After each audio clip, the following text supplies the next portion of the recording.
Schoolcraft and Waterville Elite met up in a Division VI district final tonight in Panther Country. The second straight season we've got to see that. And if tonight's game turns out like anything that we saw in 2013, we were in for a treat. Schoolcraft pulling out a huge and thrilling 28-26 win when they did this last season. Waterville Elite looking for its third 10-win season in the last 4 years. Panthers getting pumped up, looking for that big win over Schoolcraft. After the Panthers fumble early in the first quarter, the Eagles' Josh Zemek responds by getting in for the first touchdown, with the Panthers quickly coming back.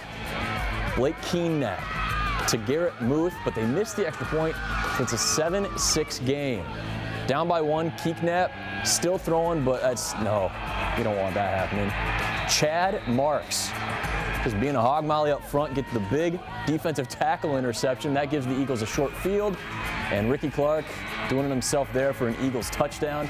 But the Panthers would come back to win this thing 28-21 over Schoolcraft. Let's head right back out to Rockford here, get some reaction from that Division VI action.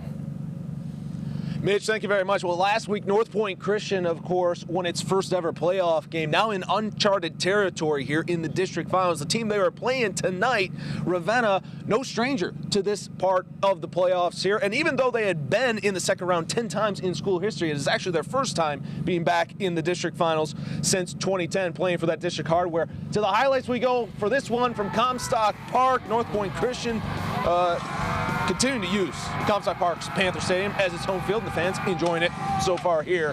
First quarter here, Luke Van Dyke to Preston Huckabee. Big gain, 22 yards, gets it all the way down to the Ravenna 6. Or is it the Ravenna? I don't know. We might ask Luke a little bit later on here. What's it matter? This is what Luke does best here, just rolling, finding the end zone, walking in. Extra point no good, 6-0 here. And then how about this kid? Kenny Willikis, he's tough. Did you see him carry like 6 guys in the end zone last week? You know what was great about that, Brooke? It was 41 yards. It was a long play. That was lovely. But this is the play of the game right here. Luke Van Dyke. Uh-oh. Boom squad. Here we go. Lowering the boom to the 1. He'd score on the very next play. North Point Christian lowering the boom on Ravenna. Winning tonight 37-0. We're having fun about Luke here because he's joining us now in this one. And Luke, you got some hardware there. How nice is it to have that with you? It's real nice. It means a lot to the program to, first of all, get a playoff win last week, and now to get a district championship. It means a lot. I know it sat in the craw of your head coach, Tim Swore, last year because he had to join us on the show because you guys didn't win in week 1 of the playoffs. How great was that? And then you felt the momentum rolling into week 2 and obviously a big win tonight. Yeah, huge win tonight. We had a lot of respect for Ravenna coming into this game. They're a tough opponent, and we felt really prepared. We had a good plan for how to attack their defense, and it just means a lot to get this playoff win, and we all stepped up. I mean, our whole team should be here instead of just me. I mean, it was a team win, and it means a lot. What's more fun, winning or rolling over guys like that? Winning. Okay. Winning. I'll take that any day. All right. Hey, Luke, appreciate it very much. Thank you. Congratulations. Good luck in the next round. Thank you very much. Thanks for having me on. All right. Thanks, Luke. Time now for another look at the reason why we are here in Rockford tonight. That is because Hudsonville and Rockford met up for the district title. It was the 4th meeting in football between the two in the last 14 months. Rockford, of course, had won one of them, or 2 of them, but none of that in the postseason. Early on in this one, Mason Oppel, oh my goodness, he just had himself a day here, Brett.